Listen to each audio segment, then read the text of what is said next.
இந்த வீடியோ பார்க்க வந்திருக்க ஒருத்தவங்களும் உங்களுக்கு தெரிஞ்ச கவர்மெண்ட் ஸ்கூல் ஸ்டூடெண்ட்ஸுக்கு மறந்துடாம இந்த வீடியோ ஷேர் பண்ணுங்க. எதுக்காக அப்படின்னு கேட்டீங்கன்னா 7.5 ரிசர்வேஷன் அப்படின்னு ஒன்று இருக்கு. இந்த 7.5 ரிசர்வேஷன் மூலியமா அவங்க 12ஆம் வகுப்பு முடித்து விட்டு, அதாவது ஹையர் எஜுகேஷனுக்கு போகும்போது இன்ஜினியரிங்காக இருக்கட்டும், மெடிக்கல் ஃபீல்டாக இருக்கட்டும், அதுக்கடுத்து அக்ரிகல்ச்சராக இருக்கட்டும், வெட்டினரியாக இருக்கட்டும், அதுக்கடுத்து லா, ஃபிஷரிஸ், இது போன்ற படிப்புகள்லாம் அவங்க படிக்கும்போது முற்றிலும் tuition fees, hostel fees, exam fees எல்லாமே ஃப்ரீ. உங்களுக்கே சொன்னால் நம்ப முடியுதா? அவங்களுக்கு நம்ப வைக்கணும். இப்போ எல்லாமே இன்னும் நம்மளுடைய தமிழ்நாட்டில் பப்ளிக் எக்ஸாம் ஸ்டார்ட் பண்ணாமல் இருக்கிறாங்க. இந்த நேரத்திலேயே அவங்களுக்கு இந்த இன்ஃபர்மேஷனை சொன்னீங்கன்னா அவங்க வேகமாக விறுவிறுப்பாக தீவிரமாக படிப்பாங்க. அவங்களுக்கு நல்ல மார்க் வரும், ஒரு நல்ல காலேஜ் கிடைக்க வாய்ப்பு இருக்கு. அதனால அவங்களுக்கு ஷேர் பண்ணுங்க. நான் உங்கள் trending Tamil Gopi. Hello TTG. அதாவதுங்க, நீங்க நம்ம சேனலுக்கு புதுசா பார்க்க வந்திருக்கீங்கன்னா நம்மளுடைய வாட்ஸ்அப் குரூப் வந்து ஒன்று இருக்கு. அந்த குரூப்போட லிங்க் வந்து டிஸ்கிரிப்ஷன்ல இருக்கு. அதில் மறந்துடாம ஜாயின் பண்ணிக்கங்க. நம்மளுடைய இன்ஸ்டா பேஜ், இந்த பேஜை வந்து பார்த்தீங்கன்னா ஃபாலோ பண்ணிக்கங்க. அதாவது தமிழ்நாட்டில் இன்னைக்கு வந்து பார்த்தீங்கன்னா இந்த 7.5 ரிசர்வேஷன் எல்லா மாணவர்களுக்குமே தெரியும். அரசு பள்ளியில் படிக்கக்கூடிய மாணவர்கள் எல்லாத்துக்குமே.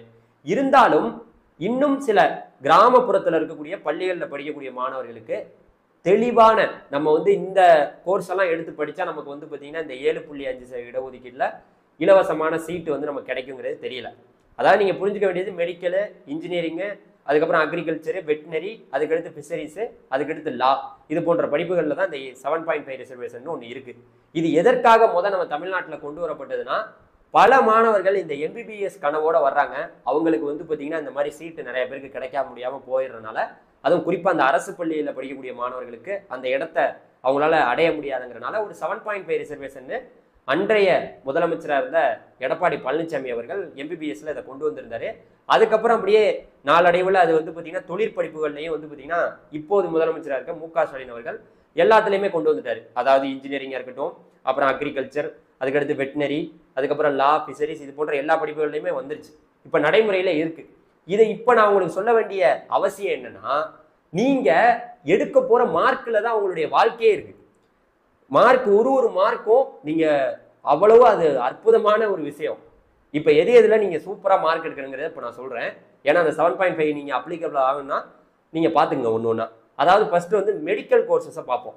இப்போ வந்து இன்னைக்கு மருத்துவ படிப்புன்னு எடுத்துட்டோம்னு வச்சுங்களேன், எம்பிபிஎஸ், பிடிஎஸ், அதுக்கடுத்து வந்து பார்த்தீங்கன்னா இது தெரியும். அப்புறம் வந்து பார்த்தீங்கன்னா இந்த ஆயுஷ் கோர்சஸ் அப்படிம்பாங்க. அதாவது சித்தா, ஆயுஷ், அதுக்கடுத்து வந்து பார்த்தீங்கன்னா யுனானி, அப்புறம் ஹோமியோபதி, இந்த கோர்சஸ் எல்லாம் இருக்கு.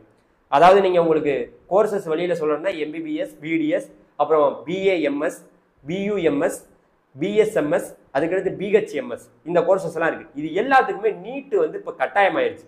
நீங்கள் நீட் எக்ஸாமை எழுதினா மட்டும்தான் இதுக்குள்ளெல்லாம் போக முடியும். இதில் 7.5 இருக்கு. இருந்தாலும் நீட் மார்க்குங்கிறது ரொம்ப முக்கியம். ஓகேவா? இதை நீங்கள் புரிஞ்சுக்கணும். இது மெடிசன், நம்ம இதை தள்ளி வச்சிருவோம். அடுத்து நம்ம பார்க்க போகிறது இன்ஜினியரிங். இன்ஜினியரிங்னு எடுத்துக்கிட்டீங்கன்னு வச்சுங்களேன், அதாவது நம்மளுடைய பிஇ, பிடெக்கு, பிஆர்க்கு, இந்த கோர்சஸ் எல்லாம் இருக்கு. அது மாதிரி இந்த கோர்சஸ் எல்லாம் படிக்க போகணும்னா இங்கேயுமே 7.5 உங்களுக்கு அக்செப்ட் பண்றாங்க.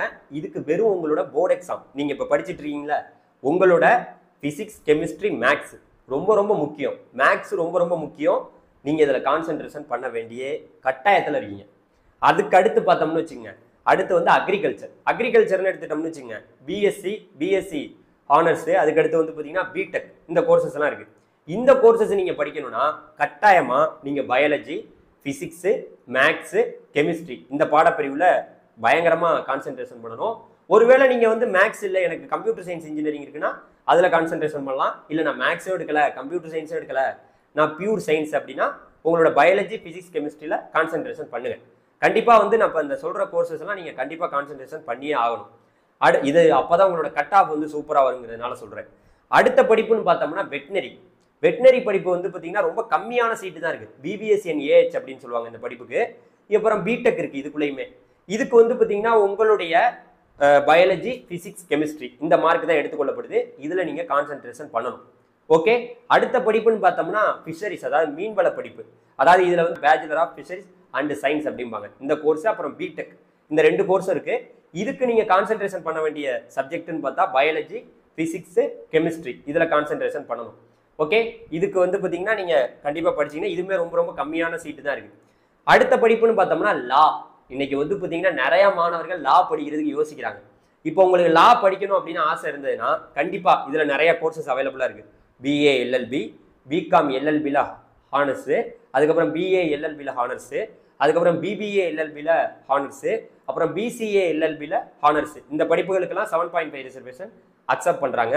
ஸோ இதுக்கு வந்து பார்த்தீங்கன்னா உங்களுடைய தமிழ் இங்கிலீஷ் மார்க்கை மட்டும் விட்டுருங்க. மற்ற எல்லா மார்க்கையும், மற்ற சப்ஜெக்ட் 4 சப்ஜெக்ட் இருக்குல்ல, அந்த 4 சப்ஜெக்ட் மார்க்கையும் கூட்டி அதுக்கப்புறம் 4ஆல டிவைட் பண்ணால் அதுதான் உங்களுடைய லாவோட கட் ஆஃப். அப்போ நீங்கள் என்ன பண்ணணும்? கான்சென்ட்ரேஷன் பண்ணி படிக்கணும். இப்போ நான் சொல்றதெல்லாம் யாருக்கு? அரசு பள்ளியில் படிக்கக்கூடிய மாணவர்கள். சரி சார், நான் அரசு பள்ளியில் படித்தாவே நமக்கு இந்த இலவச சீட்டு கொடுத்துருவாங்களா? Tuition fees, hostel fees, exam fees எல்லாம் ஃப்ரீயான்னு கேட்டிங்கன்னா 6ஆவதுலேருந்து 12ஆவது வரைக்கும் கவர்மெண்ட் ஸ்கூல்லேயே படிச்சிருக்கணும். அதுலேயும் 7 வகையான ஸ்கூல் சொல்றாங்க. அந்த 7 வகையான ஸ்கூலுக்கு மட்டும்தான். இன்னும் பல பேர் இது பெரிய போராட்டமாவே இருந்துட்டு இருக்கு. நீங்க கவர்மெண்ட் எய்டட் ஸ்கூல்லையும் எப்ப இதை கொண்டு வருவாங்க, அரசு உதவி பெறும் பள்ளிகள்லையும் கேட்டுட்டு இருக்காங்க. ஆனா அதுக்கான வாய்ப்பு இப்போ வரைக்கும் நமக்கு தென்படல.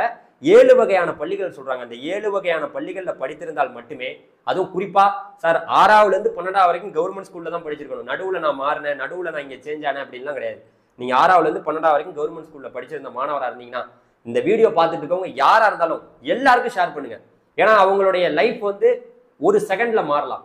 இதை பார்த்துட்டு அவங்க நல்லா படிக்கலாம். ஏன்னா இப்போ நான் சொன்ன சப்ஜெக்ட்லாம் படிக்கும்போது அவங்களோட கட் ஆஃப் ரொம்ப அதிகமாக வரும்.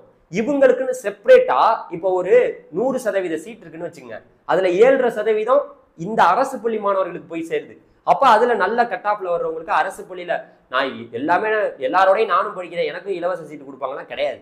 அதுல யார் பெட்டரா வர்றா, அதுல யார் சூப்பரா படிக்கிறா, அவங்களுக்கு மட்டும்தான். அப்ப நீங்க படிக்க வேண்டிய கட்டாயத்துல, படிக்க வேண்டிய டயத்துல இருக்கீங்க. நல்லபடியா படிங்க. படிச்சா இந்த 7.5% இடஒதுக்கீட்டுல உங்களுக்கு இலவசமான சீட்டை, நம்மளால முடிஞ்ச உதவிகளை நம்ம ஒருத்தவங்களுக்கு பண்ணணும்னு நினைச்சா அவங்களோட வாழ்க்கையில அவங்க எந்த லெவலுக்கு வேணாலும் மாறலாம். அதனால அவங்க யாராவது உங்க ஃப்ரெண்டு, உங்களுக்கு தெரிஞ்சவங்க எல்லா கவர்மெண்ட் ஸ்கூல் ஸ்டூடெண்ட்ஸுக்கும் இதை மறந்துடாம ஷேர் பண்ணுங்க. நீங்க அவங்களுக்கு ஷேர் பண்றது மட்டும் இல்லாமல் நம்மளுடைய வாட்ஸ்அப் குரூப்ல நீங்க ஒரு ஸ்டூடெண்ட் இருந்தீங்கன்னா ஜாயின் பண்ணிங்க. கீழே வந்து டிஸ்கிரிப்ஷன்ல அந்த லிங்க் இருக்கு. Thank you very much. நல்லபடியா எக்ஸாம் முடிங்க.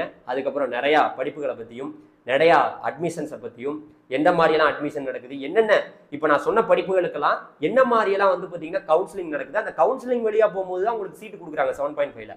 அதுக்கு என்னென்ன மாதிரியெல்லாம் கவுன்சிலிங் நடக்குங்கிறதெல்லாம் பின்னாடி வரக்கூடிய வீடியோக்களில் நம்ம தெளிவாக தெரிஞ்சுக்கலாம். நன்றி, வணக்கம். நல்லதே நடக்கும். வெற்றி நிச்சயம். தேங்க்யூ. பாய்.